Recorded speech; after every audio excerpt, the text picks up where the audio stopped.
Queridos irmãos, nós estamos aqui para a nossa reunião de quarta-feira. Eu espero encontrar os irmãos bem, que a boa graça do Senhor esteja nos dando a oportunidade de nós experimentarmos tempos de refrigério na presença de Deus, com o Espírito Santo dentro de cada um dos nossos corações. Hoje à noite eu gostaria de fazer uma reflexão com os nossos irmãos na carta de Paulo aos Efésios. É um texto muito conhecido da igreja, Efésios capítulo 6, mas eu quero crer que seja um texto muito pertinente para o momento em que a igreja, de um modo geral, está atravessando, e a igreja da missão integral, evidentemente inserida nesse contexto. É sobre uma convocação que o apóstolo Paulo faz para a igreja. Paulo convoca a igreja de Éfeso, lá no capítulo 6, no verso 10, para uma guerra, tendo em mente a armadura do soldado greco-romano. E Paulo faz uma citação, e eu vou ler aqui Efésios capítulo 6, verso 10 em diante: fortalecei-vos no Senhor e na força do seu poder. Revesti-vos de toda a armadura de Deus, a fim de ficardes firmes contra as astutas ciladas do diabo. Porque a nossa luta não é contra o sangue e a carne, mas contra principados e potestades, contra os príncipes deste século, contra as forças espirituais do mal nas regiões celestes. Portanto, tomai toda a armadura de Deus para resistirdes no dia mau e, depois de terdes vencido tudo, permanecer firmes. Essa palavra que Paulo escreve para a igreja de Éfeso, ele trata os crentes da época, e isso serve para nós evidentemente hoje, como soldados, como combatentes, como aqueles que estão batalhando numa guerra. E é uma guerra sem bandeira branca levantada, sem armistício, sem nenhum tipo de clemência. São mundos espirituais que estão combatendo e que estão lutando, e cada qual quer vencer a sua parte. Ele diz, a partir do verso 14, estai, pois, firmes, cingindo-vos com a verdade, vestindo-vos da couraça da justiça, calçai os pés com a preparação do evangelho da paz, embraçando sempre o escudo da fé, com o qual podereis apagar todos os dardos inflamados do maligno. Tomai também o capacete da salvação e a espada do Espírito, que é a palavra de Deus. E com toda a oração e súplica, orando em todo o tempo no Espírito, e para o mesmo fim vigiando com toda a perseverança e súplica por todos os santos. Queridos, esse texto aqui é uma recomendação, é uma espécie de cartilha que Paulo escreve como um manual de guerra, como sobreviver a uma batalha. E Paulo está tratando aqui da mais dura, sangrenta, selvagem batalha que existe, que é a batalha das trevas contra a luz. É a batalha da presença de Deus neste mundo contra todas as potestades malignas que também ficam rodando esse mundo em busca de presas.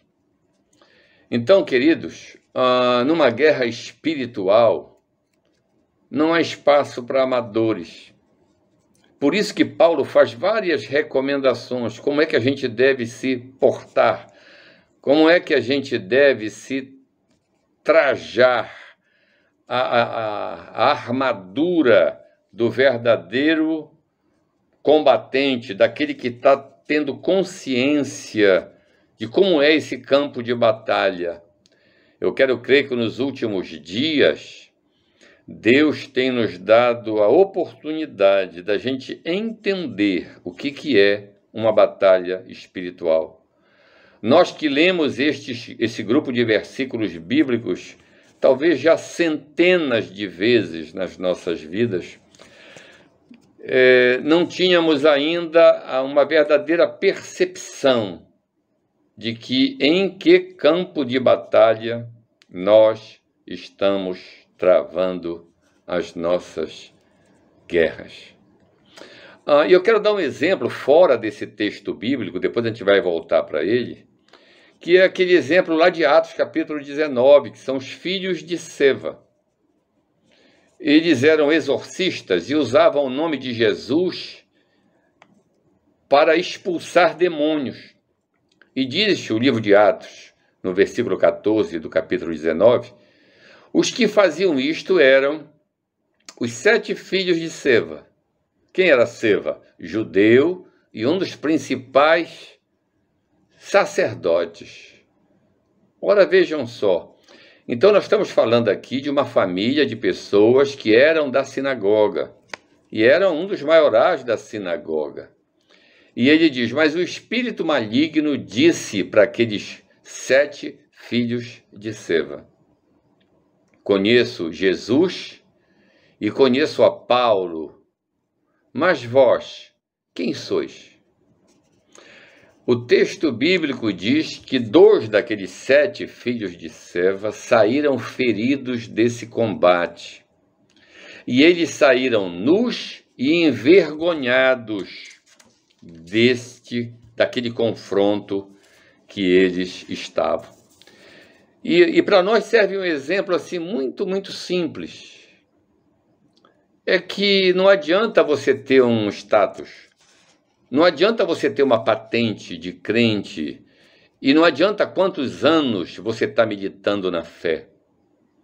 O que na verdade adianta é o que você tem feito hoje com a sua fé. É como é que anda o nosso comportamento hoje. Alguém falou, em uma batalha, o maior perigo é de quem tem medo dela, de quem tem mais medo de enfrentá-la. E eu quero dizer para os irmãos que eu fico mesmo preocupado muitas vezes quando converso com algumas pessoas e quando eu vejo alguns relatos nos próprios grupos sociais da igreja, e eu percebo assim de uma forma clara que eu vejo uma preocupação excessiva, um medo excessivo, e parece que falta para alguns dos irmãos ou das irmãs uma confiança renovada. Por isso que eu gostei muito de algumas coisas que postaram, como a nossa querida irmã Fabrícia, que demonstrou muita fé, a própria irmã Wanda, que também está passando pela sua luta, segurando uma barra que não é fácil, mas demonstrando que está entendendo que está num campo de batalha ferrenho e que vai vencer aquele que demonstrar mais coragem, mais força, mais fé, mais crença, mais vivência com o seu general, que ouviu bem as recomendações de que quem vence é quem segue as normas ditadas no campo de batalha e coisas do gênero. Hoje, queridos, muitos de nós, ou pelo menos alguns de nós, espalhados pelas diversas igrejas, nós vivemos envergonhados, sem segurança na esfera espiritual. Parece assim que nós não temos influência junto aos entes angelicais. Parece que nós não temos trânsito nas vias celestiais. O nosso carro parece assim que está num engarrafamento, a fila não anda. Você quer se chegar, você quer atingir o seu alvo e parece assim que você está emperrado. Não há, parece que, autoridade com os demônios que lidam nessas regiões celestes. Eu queria voltar ao texto que nós lemos inicialmente. Paulo diz que a nossa matéria-prima, quando ele escreve aos Efésios, é a verdade, a justiça, o evangelho, a fé, a salvação e a palavra de Deus. Fala-se que a oração é o óleo que lubrifica a armadura. Mas aqui, nesse texto de Efésios, Paulo não liga a oração à armadura, porque a oração diz respeito à vida devocional do combatente, irmãos. Oração que Paulo se refere aqui não é pela armadura em si, mas pelo coração dentro da couraça. A oração aqui é para que esse coração não se acovarde.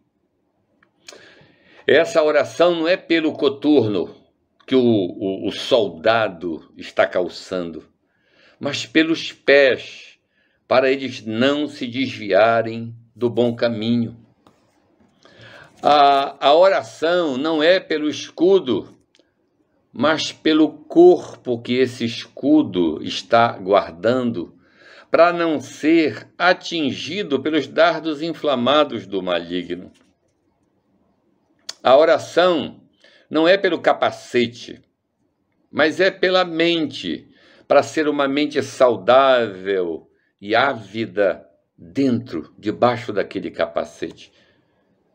Paulo não pede para a gente fazer oração pela espada do Espírito, que é a palavra de Deus, mas pelas mãos que seguram essa espada, para que elas não se afrouxem, para que elas não tenham segurança de segurar essa palavra da vida, que é a palavra de Deus, irmãos. Efésios 6,18, Paulo fala da abrangência da oração. Olha só o que ele diz aqui. Com toda a oração e súplica, orando em todo o tempo no Espírito, e para isto vigiando com toda a perseverança e súplica por todos os santos. Aqui, por 4 vezes, Paulo usa expressões que fazem declinações da palavra grega pus, que é toda, todo, toda, todos. Paulo aqui quer que a gente aumente os nossos horizontes. Ele quer que a gente entenda, irmãos, que a oração não deve ficar restrita a citações, às vezes até carregadas de um certo egoísmo, que a gente faz tantos pedidos a Deus na primeira pessoa, eu, meu, o possessivo é muito usado. E Paulo aqui, ele quer que a gente seja muito mais abrangente nas nossas orações. Paulo quer que a gente sinta que a oração é uma ferramenta poderosa de Deus e, portanto, não deve ficar circunscrita às nossas petições pessoais, familiares, mas deve abranger tudo aquilo que a nossa oração for útil, que a nossa oração significar instrumento de mudança de situação na vida de pessoas, na vida de família, na vida de igrejas, na vida da sociedade.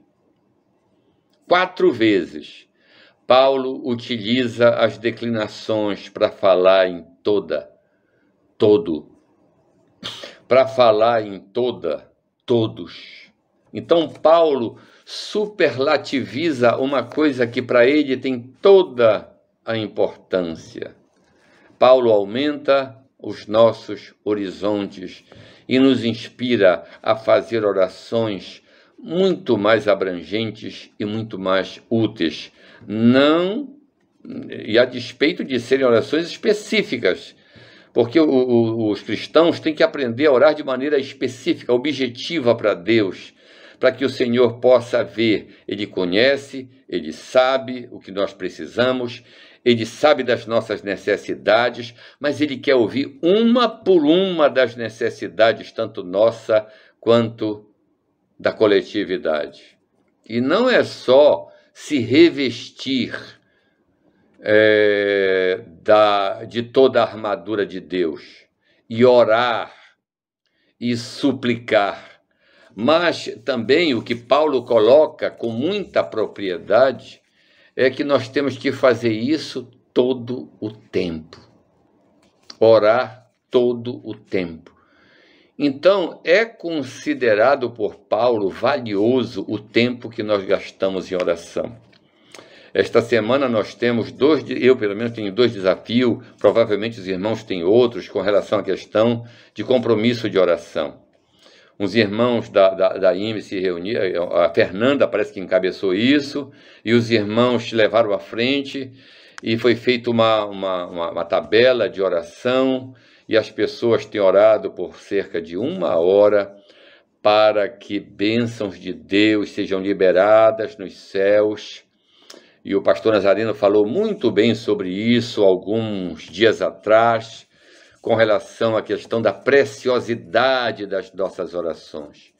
As orações que sobem como uma essência diante de Deus. Eu quero crer que esse tempo é um tempo em que nós precisamos exercitar esse tipo de oração, irmãos. Então, a Bíblia fala no poder e na força da oração feita no Espírito Santo. E não é só vigiar com perseverança e súplica, mas com toda a perseverança e súplica.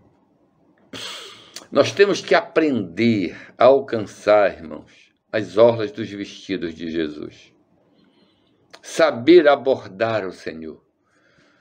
Saber suplicar, já que aquela mulher chegou com aquele juiz iníquo, homem sem princípios, e aquele homem, ele não atendeu aquela mulher porque era um cidadão justo, porque era um cidadão correto, íntegro. Pelo contrário, ele atendeu aquela mulher pela insistência daquela mulher. Nós precisamos disso, irmãos.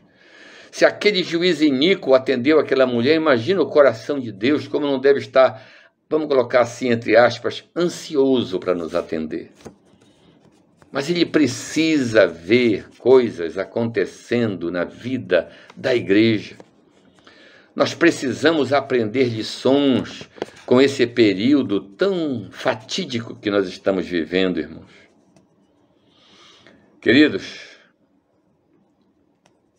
Romanos, fugindo um pouquinho aqui da carta aos Efésios, Romanos, capítulo 12, verso 12, diz: alegrai-vos na esperança, sede pacientes na tribulação, perseverai na oração.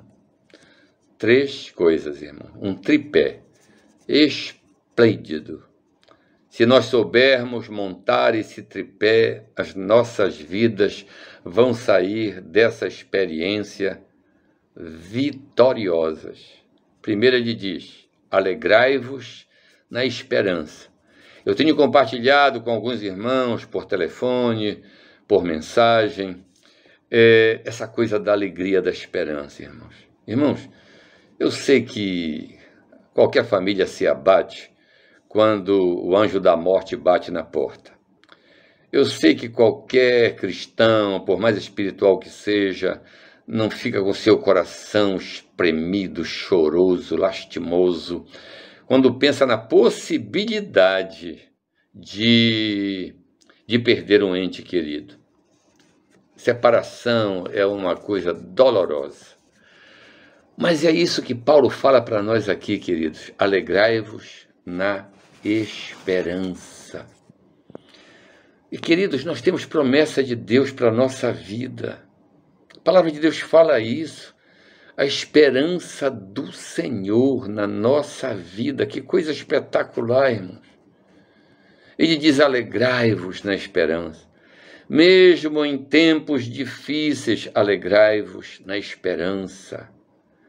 A segunda coisa, sede pacientes na tribulação. Ninguém gosta de passar por tribulação. Mas às vezes, as tribulações, elas perduram. Parece assim que elas querem se eternizar na nossa experiência cristã. Paulo diz: sede pacientes na tribulação. Isso é uma batalha, irmãos. E essa batalha faz parte de uma guerra. Uma das coisas que a gente tem que usar é a paciência, sabendo que mais cedo ou mais tarde essa sua luta vai ser vencida pelo poder de Deus que o Espírito Santo exerce na sua vida. E a terceira coisa é perseverai na oração. Perseverai, é continuar. Olha, essa semana que nós inauguramos essa questão da oração das 24 horas, eu estou também no outro grupo da Igreja Quadrangular, que um pastor nos convidou para participar, e eu estou participando, só que esse é a partir das 10 da noite.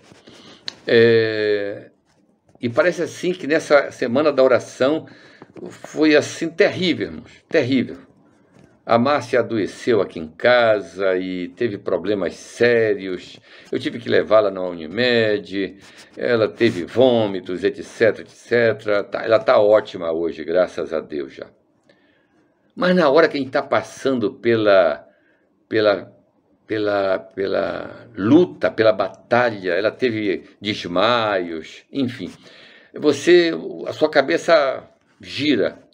Mas aí você tem que lembrar sempre, foi isso que eu fiz naquela hora, que eu estava orando por ela estava desmaiada, e eu fiquei naquela angústia terrível, mas a gente lembra logo do Senhor. Senhor, a Tua palavra fala, Senhor. A Tua palavra fala que é na hora da luta, da batalha, que a gente tem que erguer os nossos olhos e clamar pelo Teu socorro. O nosso socorro não vem de um anjinho qualquer. O nosso socorro não vem de um amigo, por mais amigo que as pessoas possam ser para nós. O nosso socorro, irmão, vem de Deus.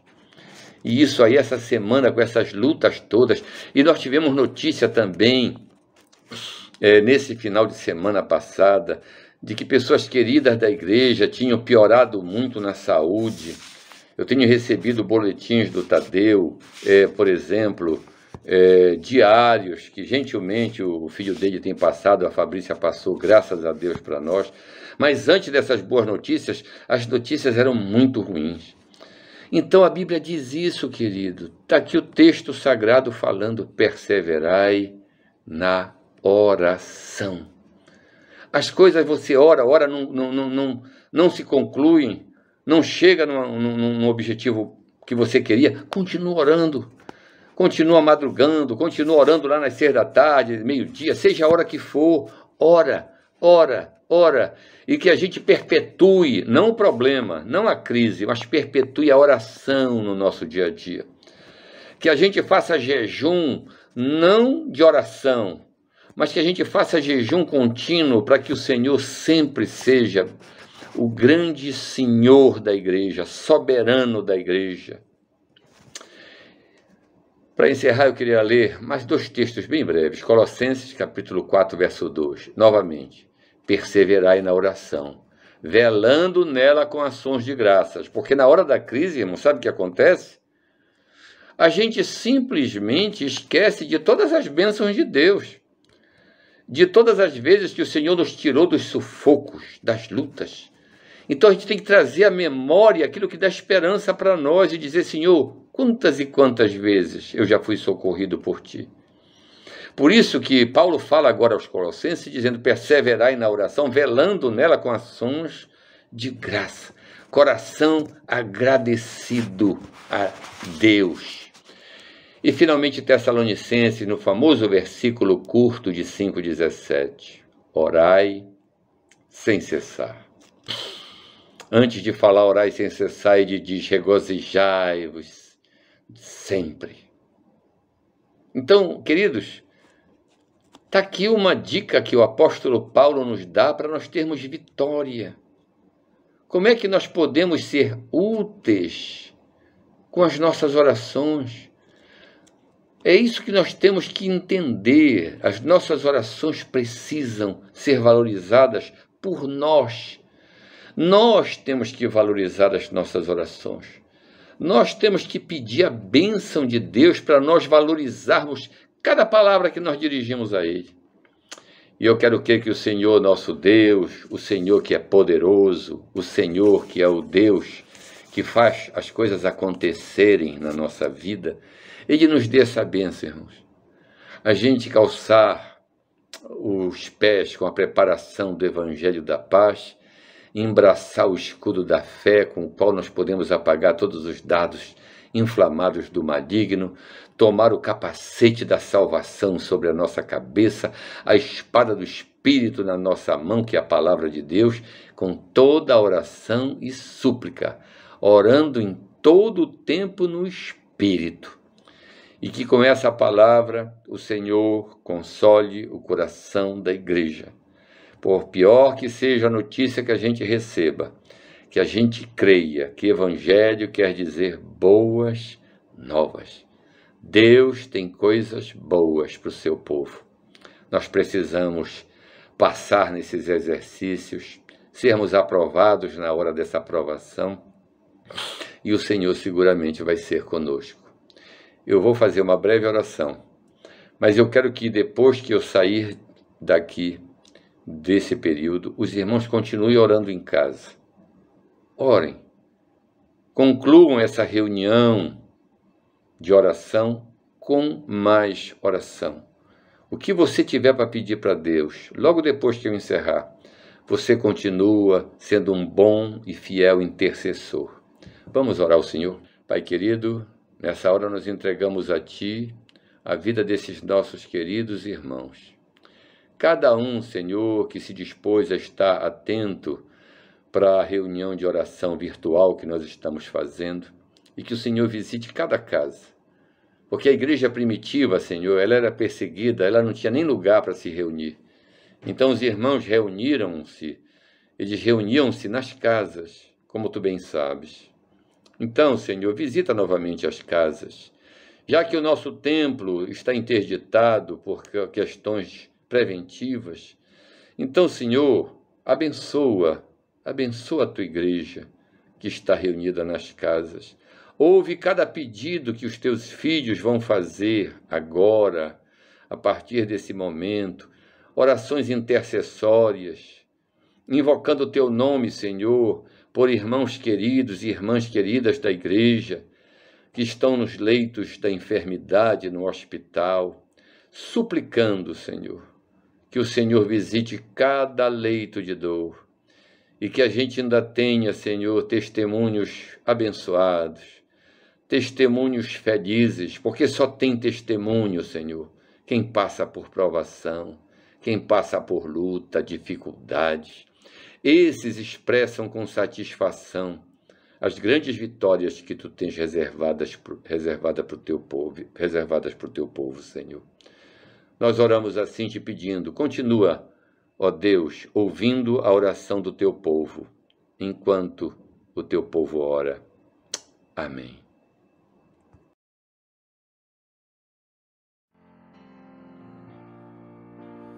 Perto quero estar,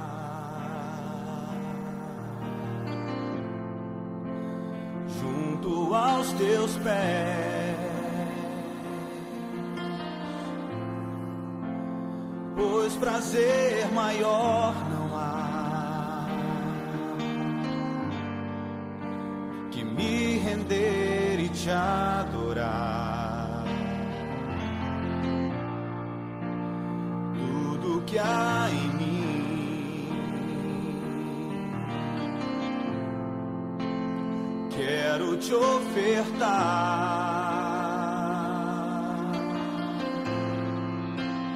Mas ainda é pouco, eu sei, se comparado ao que ganhei. apenas servo, teu amigo me